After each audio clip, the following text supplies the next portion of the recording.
Hello, everyone, and welcome to our webinar today, 7 Deadly Sins of Small Business Digital Marketing. And we're going to give you some solutions. My name is Doug Hay. I am the president of KI, and I've been doing marketing for some 30 years, and we're pleased that you joined us today. So the services that KI offers is a whole range of services. I have 2 new business partners, and they've brought some additional services that we can do, including brand, stationery, graphic design. And that complements our digital marketing services, which we're going to talk about today. And it's turning out to be a really good partnership. So our agenda today is I'm going to do the presentation all the way through. If you have any questions, fill in the question box on your sign-in sheet. And then if you'd like a copy of today's slides, just send us an email, and we'll be glad to do that. We'll also be uploading the webinar online, and you can watch for that. So if you need some assistance with your marketing or just have some questions, don't hesitate to give us a call, and I'm glad to chat with you. So 7 deadly sins of small business marketing. So number 1, not embracing marketing. Now this might seem dead simple, but embracing marketing is more than just the owner saying, okay, we're doing marketing. So let's have a look at what marketing is, because it gets confused quite often with advertising. Advertising is a much narrower word. Excuse me. So marketing is this broad concept whereby it's pretty well everything that you can think of, getting a product all the way through from development to purchasing to the whole 9 yards.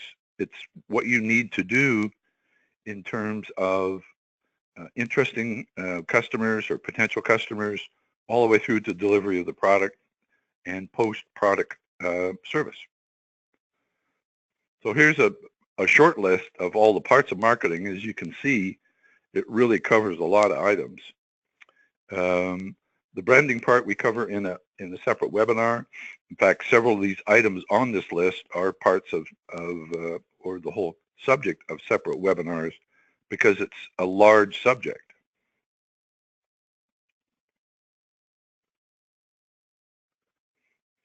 So this is a really important concept. 10 years ago or more, the buyers were in the concept here is we used to have control. We as sellers, we as marketers used to have control of what was going on in the marketing. Now today, the buyer is in control. They have so many more options. They have the internet, which has made a huge change. They have all social media. They have all these various tools and activities that they can participate in. So the days of just us controlling the marketing is gone.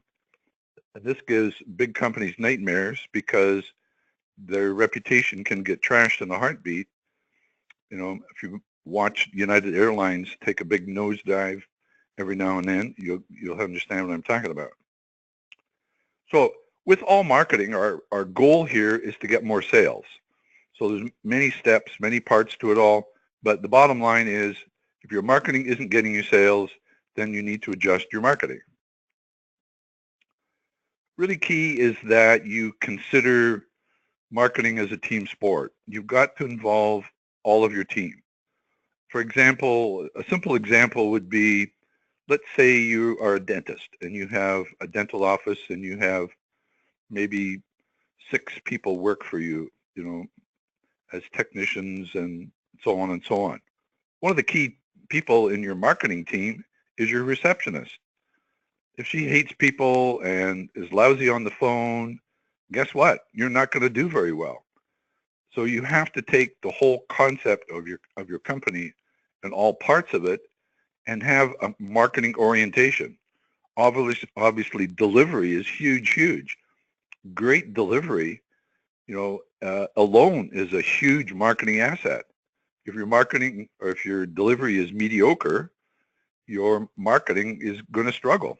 If your marketing is bad, your marketing is going to be a disaster. So all these parts have to fit together. And it just mainly has to be a top-down activity where you take marketing and just consider it's the whole organization that's going to be involved in it. Okay, so marketing strategy. One of the things, and this happens, and I've been at the end of it where I've lost clients during a downturn in the economy. You've got to do more marketing, not less marketing. And so it's a very bad strategy to have somebody like your accountant or whatever tell you, oh, things aren't going well, you have to cut back on your marketing. That's an expense you have to do. That's exactly opposite to what you should be doing. In the Great Depression in North America, like nearly 100 years ago, there was still 75% of the people working. Unemployment was like 25%. So if you completely give up on your marketing, guess what? You're going to disappear. And the failure rate of businesses is very high, especially small businesses. It's like after 10 years, it's a very small percentage of businesses that survive. So marketing has to be really built into the DNA of your business, or it's not going to work very well. So here's the steps to basically do marketing.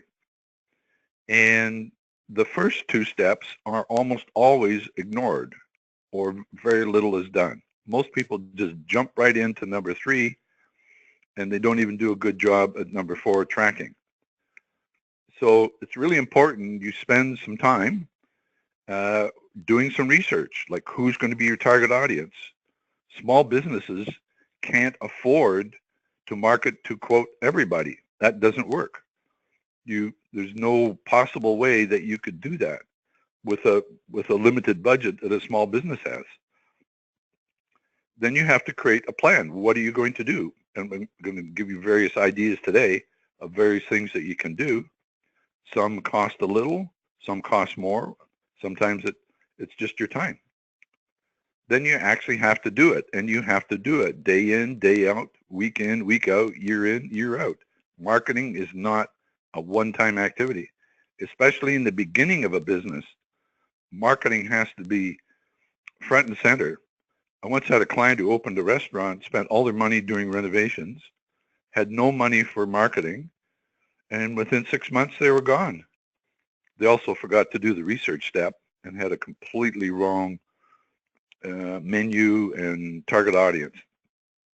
So these are really important steps, and don't just do step 3, do it. You've got to do those other steps.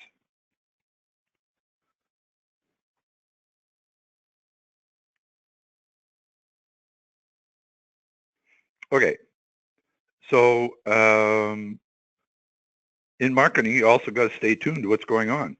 So this is a chart of what bothers people the most. Pop-up ads bug them. Auto-playing video ads, I hate those, and so on all the way down the line. So you got to be aware of what they like and what they don't like.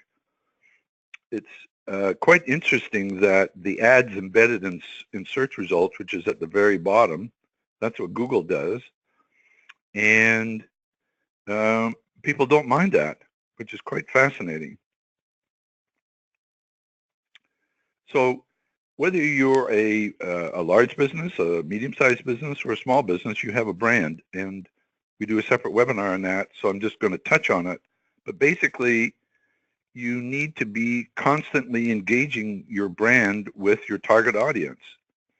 And there's various processes to develop the brand in the first place, but the main activity here we're talking about today is you have to be in great communication with your customers, with your prospects, with people that refer you.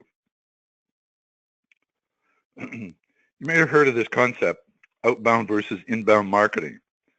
So outbound marketing is old marketing where we used to pay for ads and direct mail and email blasts and cold calling and all these things, and it's definitely not very effective. That's all we had, unfortunately, but now we got all these other tools. We got websites and we got blogs and video and so on. And think of it like you're drawing people in like with a magnet with great content. And it's very workable and very doable, and it gets good results. So here's an overall integrated marketing strategy, and several of the points we're going to cover today as we go through. But basically, what works the best is when you've got all these elements in place. And today we're going to talk about several of them. Okay, not knowing your buyers. Who are your buyers? This is like, whoa. Now, when you first start, your buyers could be by geography, could be by, if you're selling cosmetics for women, obviously your buyers are women. But the more specific you get and the more detailed you figure this out, the better off you're going to be, because then you can direct your marketing to your correct target audience.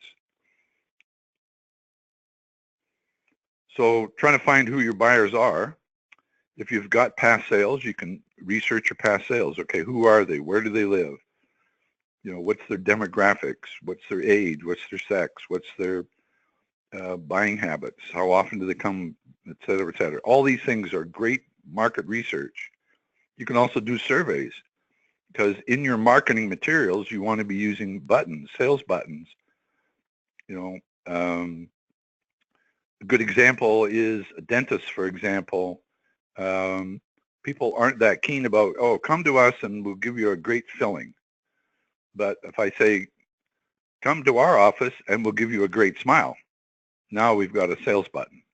So you get the idea.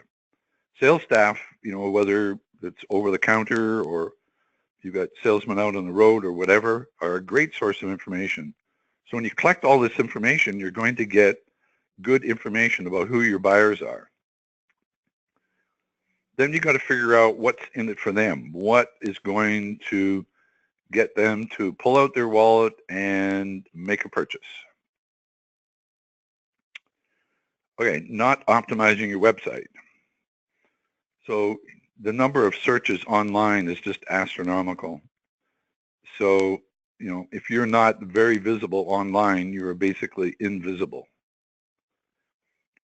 So mobile now, of course, is really important, and the turning point occurred in 2014 when the mobile users passed the desktop users.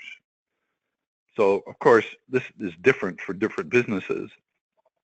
If you're selling to other businesses, I'm sure desktop would be higher. But for consumers, mobile, some people don't even use computers anymore. They just have their phone. And it's definitely going to keep on that trend. I mean, some of the phones now are almost small computers in their size. They're certainly in their capabilities. So when people are doing searches, this is the main way you get business coming to your website. Is you've got to know that if you're not on page 1 of Google, and you can do it through organic search, which we're going to talk about here today, you can also buy ads. If you're not there, you basically have missed that opportunity. So the technique to show up in the search results is called SEO, and it does work. So SEO is short for search engine optimization, and that's all the tools and techniques we use to get you to show up, get your business to show up in the search results.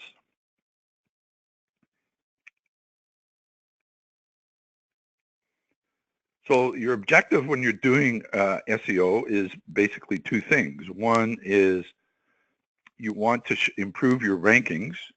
If you're a new business and you start off at position 30 and you want to end up, in the top 3 or 4, whatever, then that's your goal, and you got to be measuring it every month. You got to be checking those stats, and you've got to interest their visitors. So once you get them, and they've arrived on your site, now you've got to, that's the hard part, easier part, but often not spent enough time on, is what are your visitors going to be interested in? What you got to grab their attention right away, and we're after what's called the conversion.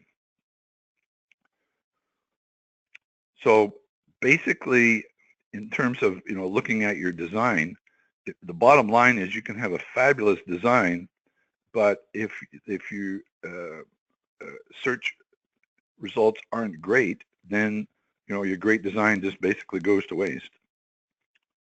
So here's the steps when you're doing search optimization. So first thing you need is a sitemap. This is a detailed list of all your pages. If you already have a website, then you basically already have a sitemap. You want to do in-depth keyword research, and then when doing the keyword research, you can also find opportunities. So for example, a veterinarian, you could, in doing keyword research, you find out people search specifically for dog services and specifically for cat services. So you could have two different parts of your menu, one part for cats, one part for dogs. So dog owners aren't really interested in services for cats and vice versa. So your research is going to give you lots of good data, and you may end up revising your sitemap on what pages you're going to have on your site. Then you've got to edit and embed the keywords, and that's the subject of a whole other webinar. And you've got ongoing search optimization actions.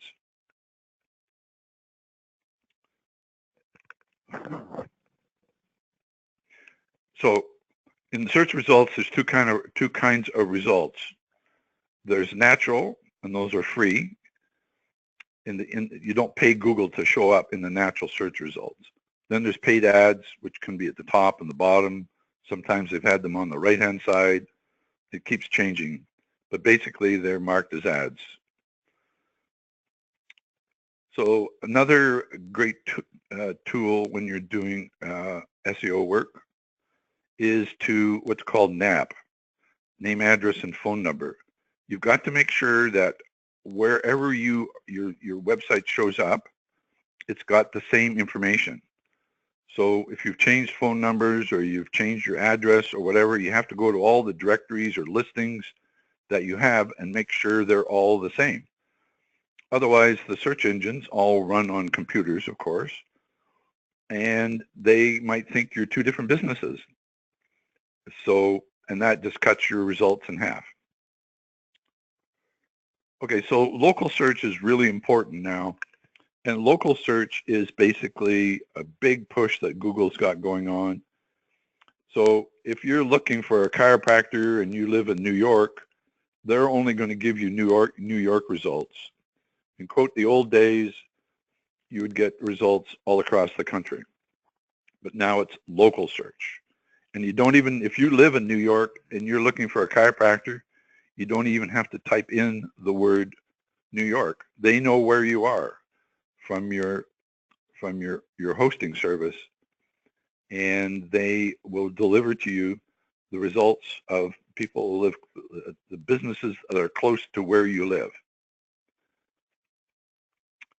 Okay, so this is a national search, Travel Consultants USA. First two items on the search results are ads. So if you want to show up there, you pay Google to appear, and it's on a pay-per-click basis, which means when somebody clicks on your ad, you pay, and you bid against the next guy. The first, what we call natural or organic search result, is this first listing here. And that's the one that takes the work by doing all the steps in search optimization. So these listings are free. You don't pay Google. These listings you pay Google. So now we're into local search. I put Dentist Beverly Hills because I don't live in Beverly Hills, so I could see the results in Beverly Hills. So a paid ad, a paid ad, a paid ad, paid ad. 4 paid ads right off the top. So this is page 1 of 3. I'm going to show you the whole page. Okay, so further down on that page is, this is a whole different format called local search results. And so this first listing is the #1 listing in the local search results. And they only list 3. So these 3 are going to get the bulk of the business. So in local search, your goal is to show up in the first 3. Then you have more places, which is just, you click that and it takes you to a full list, which has got 20 listings. So again, just go back to the beginning. You do the search. You run into paid ads, 1 or more, sometimes 0, depending on your business. Then you get the first 3 local listings, and then you get the rest of the listings. So obviously, if you're on page 3 or whatever, you're going to get fewer and fewer people calling you. So Google is very smart with who they place in the search results. They have gotten so sophisticated and so clever. You know, any tricks or unethical activities that you might think might work, you know, Google will eventually find it and they will penalize you. So the factors that influence page ranking. So this is a study that was done in 2017, and what they look at is number of website visitors. How long do they stay on your site? How many pages do they look at? How fast do they bounce off your site? Are there domains that refer to you? We call those backlinks, like links that other sites will refer to your site. Your content length, if you've got your really short text blocks, you will probably be penalized. And then the security, this is a form of website development. Then the actual keywords, you know, in the body of your text, how often you're using the keywords, keywords in the title. I'm going to show you that in a minute. And do you have video? So quite fascinating.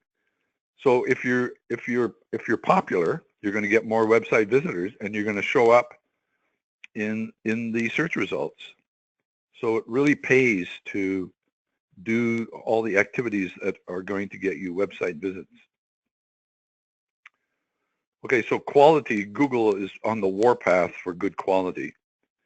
And so bottom line to it is, to get good search results, you need to have high quality content that not only Google thinks it's good quality, it also has to resonate with your users, and they will, if they like it, they're going to click on it, they're going to, you know, go to your site, etc. And so Google measures the quality by the activity. So what we're really after in online marketing is what's called a conversion.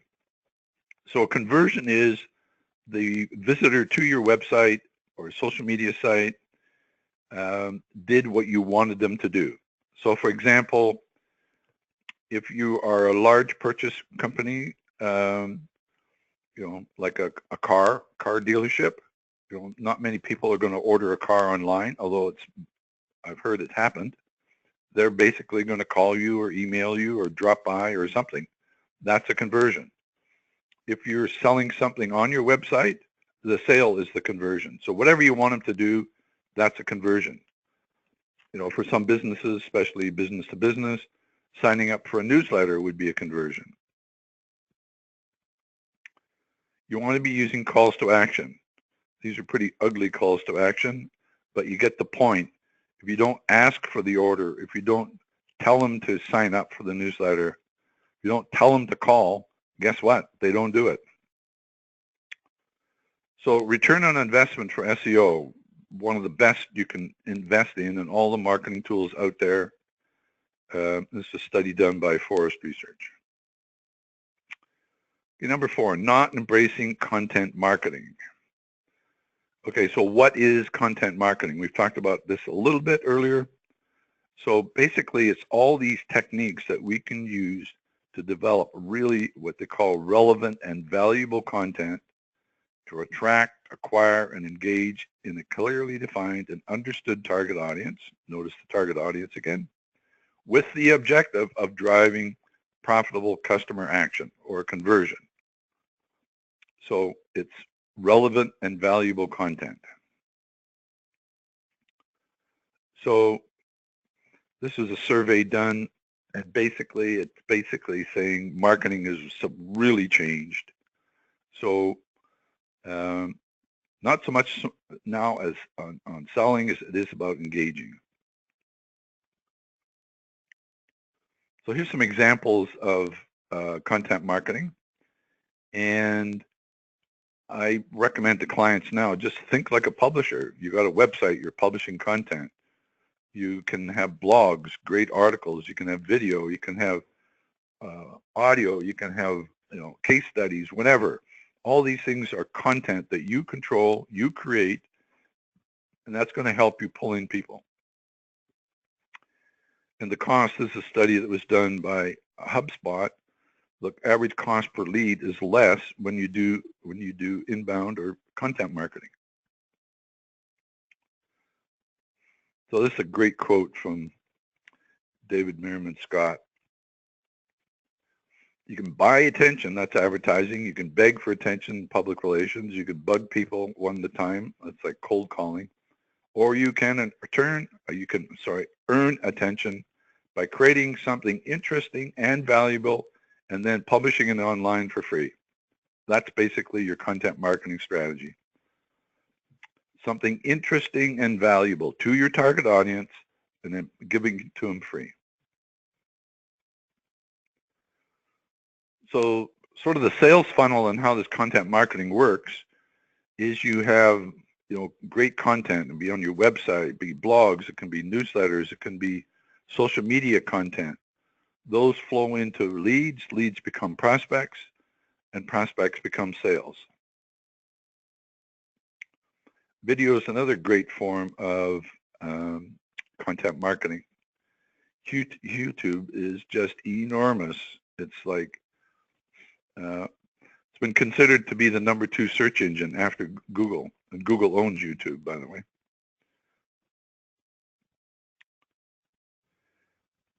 Okay, now we're going to talk a bit about blogging, which is kind of my favorite content marketing technique. So a blog is really good because it does all of these things. Gives you fresh content for your website, gives you content for your email newsletters. And on your email newsletter, what you do is you just give an excerpt or even just the subject line of your blog with a link to your website. So people can flash, they can see what your newsletter is all about, and then they go to your site to read the articles they're interested in, which gets you engagement on your website, which helps you improve your search optimization. So you can see how all these things fit together. It gives you content for social media. If you're just publishing little snippets about various things in social media, it's not going to be as effective as you providing really valuable content for people who are on social media. You can also use your blogs to create ebooks. Basically, you can take a subject and then write, say, 6 or 7 blogs, then put them together as an ebook. You've already then used the blogs on your website and email and so on, and that's fine. Now you put them all together in an ebook. So all of this virtually costs just the maintenance and the creation of the content, but there's so many uses for it. Show you a couple of examples here. This is one I started subscribing to, I don't know, probably 10 years ago when they started. They were sort of at the beginning of when social media started to be visible. And it basically is a blog.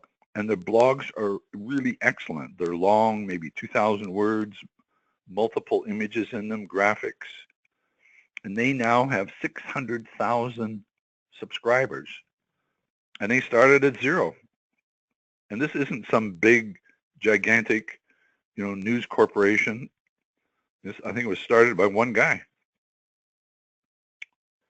Another one, I love this one. Anna White is a housewife in Alaska. And what she does is she created plans on how to build furniture. And so really quite amazing. And this is her stats. She gets 2 to 3 million people coming to her website every month, 53,000 fans, 35,000 people have linked to her website.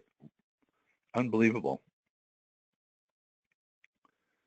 And on Facebook, she has 313,000 followers. Now, she's been doing it now, I think, for about 15 years. And so, and this is a slide here. So this is her advice, unbelievably great advice. And so she puts 90% of her time into creating content and 10% into other stuff like answering emails and so on. And she said, if I'd started with the opposite, just 10% of content and 90% of promotion, I don't think I'd be here today. So her advice, try to create content that's so valuable it shares itself, and then you can focus on doing what you love. Unbelievably great advice.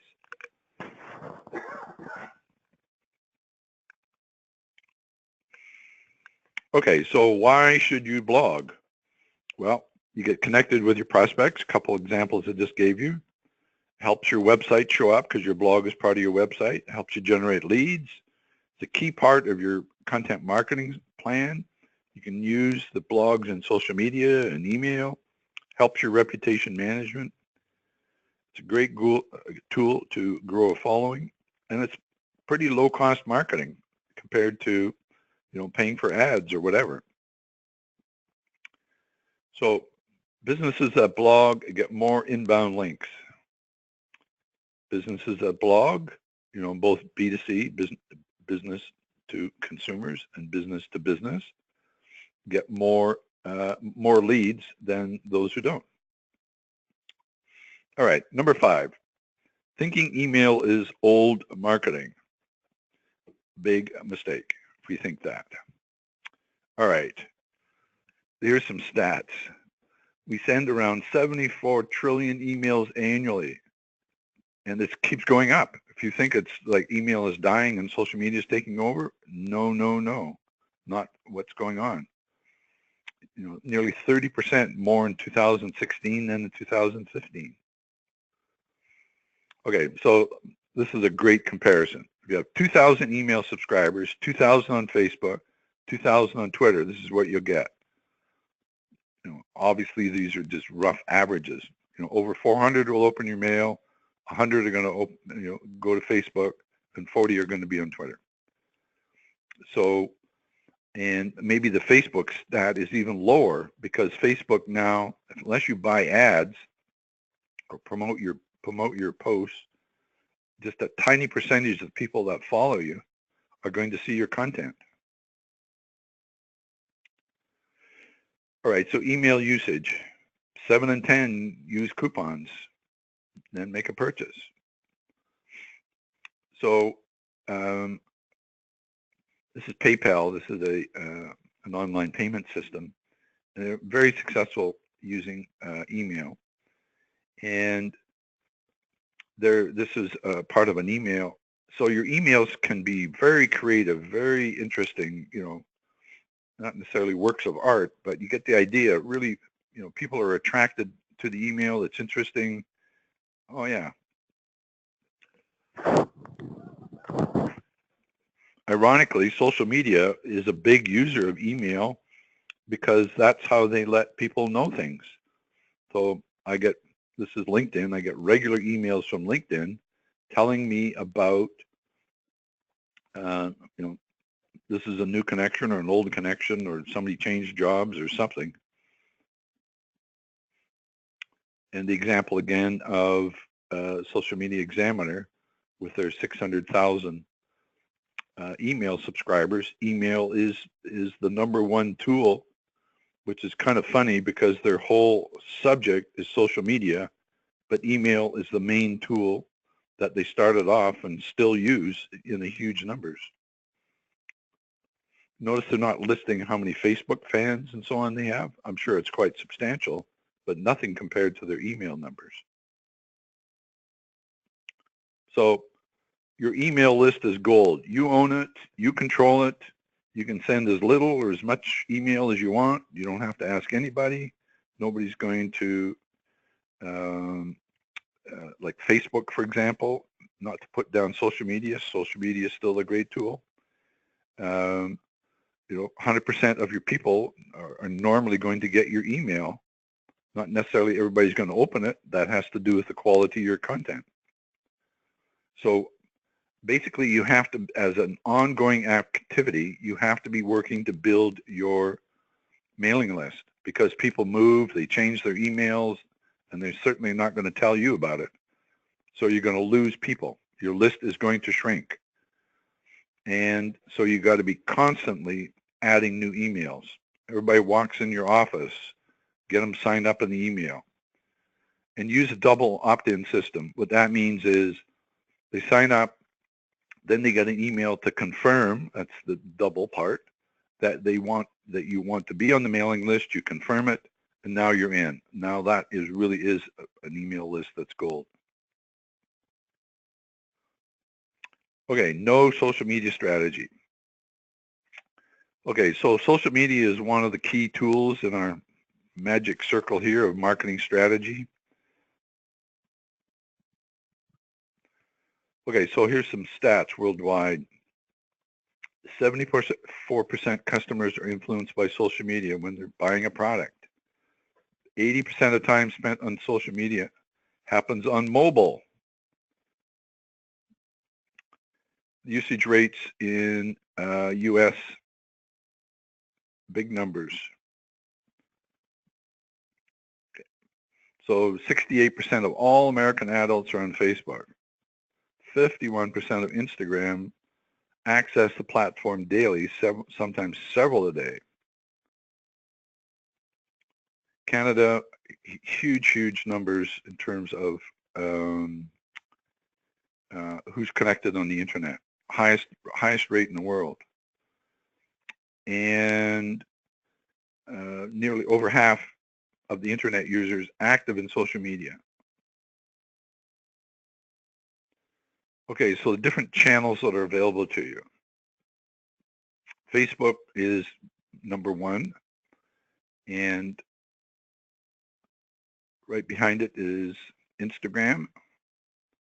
Then there is Pinterest, great for catalog and pre-shopping. This is LinkedIn, and that's great for business to business. Twitter, quick information. Yelp is a big platform for reviews. And then Google Plus is Google's version of social media, and it's also helpful with your SEO. So you got all these different platforms, and you could spend a lot of time on it. So basically, you've got to have a strategy. And the simple strategy I recommend is pick one of them. If you're business to business, pick LinkedIn. If you're business to consumer, probably pick Facebook. Concentrate on that one. From time to time, have content in the other ones, but really work one of them. Okay, #7, ignoring your online reputation. So why bother about your online reputation? Well, this is what people base their purchase decisions on. So to what extent do you trust the following forms of advertising? #1, recommendations from people I know. 2, consumer opinions posted online. So the second most important thing that influences people online is online reviews. And so you've got to be monitoring your online reputation. So we like to call them citizen journalists. So bottom line is we've lost control as marketers, as I mentioned earlier, and now the citizen is control. They can trash your reputation in a heartbeat. So you've got to be aware of what's going on, and you've got to be prepared on what you're going to do. If you ever get stuck with this, by the way, we're really good at handling this, so don't hesitate to call us.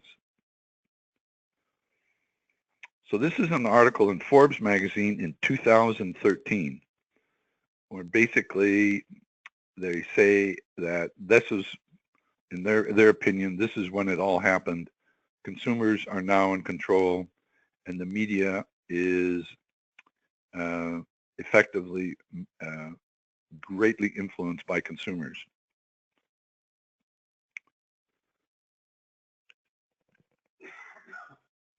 Here's some other places and directories you want to keep your eye on. Yelp in particular is quite challenging.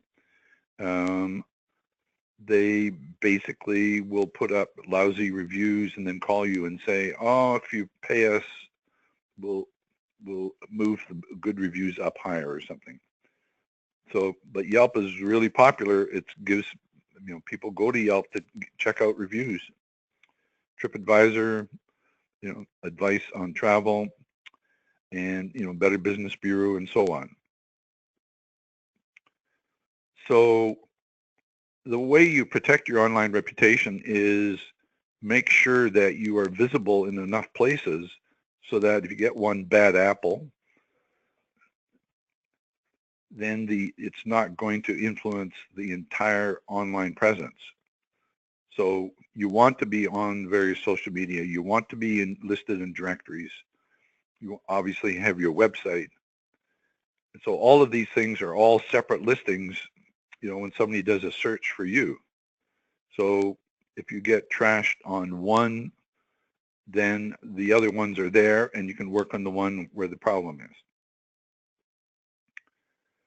is. You can also set up alerts for your business. We go to Google. This is a free service from Google. You set up an alert, and they'll send you when your business name is mentioned in Google. So here's some takeaways for you here. People trust online reviews. You've got to be paying attention to this. And you could spend years building a business, and it could get trashed overnight. So do all of these steps that I've talked about here. Be in a lot of places. So obviously I'm not counseling here with regard to what United Airlines would do. That's a much bigger issue and a huge big company. So I wish you the greatest success with your marketing, and if we can be of any assistance to you, just let us know. So your takeaways from today is do some homework, figure out what are you going to do, what marketing actions you're going to do, and then involve your whole organization. You'd be surprised at who in your business might be interested in helping you with social media, for example. Always keep in mind you're marketing for your end user. What are they interested in? Who is that end user? And then use the tools that are applicable for your business. You can't do everything, so you've got to pick your fight. But one of the key elements is you got to be creating content, good quality content on a regular basis.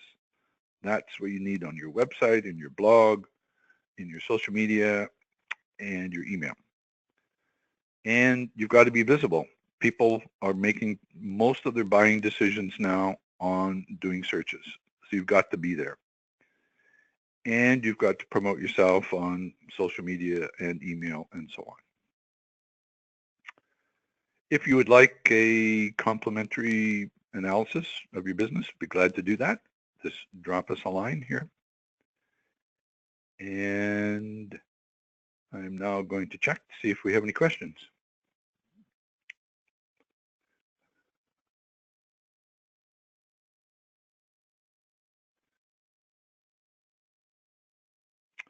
So the first question is, your point about the goal of conversion really caught my attention. How do I track which marketing efforts led to conversions?